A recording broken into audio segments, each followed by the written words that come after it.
ওম শ্রী পরমাত্মনে নমঃ। গুরু মহারাজের চরণে জানাই শতকোটি প্রণাম। ভগবানকে পেতে হলে কষ্ট তো করতেই হবে। কষ্ট না করলে কি কেষ্ট মেলে? যেমন একজন স্বর্ণকার কষ্টি পাথরে সোনাকে ঘষে ঘষে পরীক্ষা করে অলংকার বানান, সেরকম কামার শালায় কামার লোহাকে আগুনে পুড়িয়ে হাতুড়িতে পিটিয়ে যন্ত্রপাতি তৈরি করেন।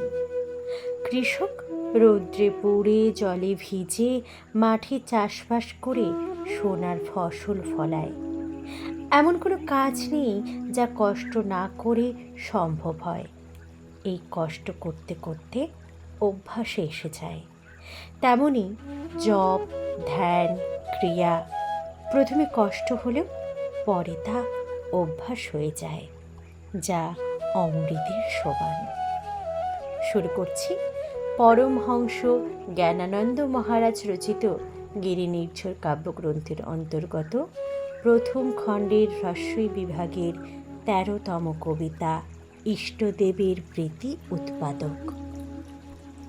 ইষ্টদেবের প্রীতি উৎপাদক কর্ম করা যে বড়ই কষ্ট। কষ্ট না করে কার সংসারে প্রীতি হয়েছে নিষ্ট?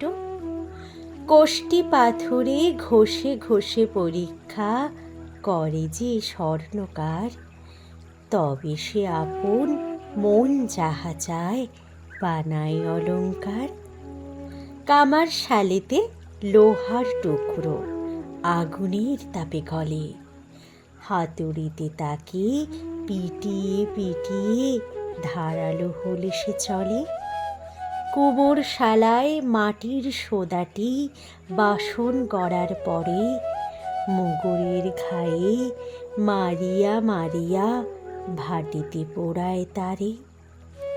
ইষ্টনিষ্ট প্রকৃষ্টতায় তবে সে কার্যে আসে, অন্যথায় সব ধুলো খেলা সম বুদ্বুদ জলে ভাসে। অভ্যাসের বশে আয়ত্তে যে আসে, এছাড়া উপায় নাই। মানব জীবনে কষ্টের ভয়ে কষ্ট করে দেখো যা যা চাই।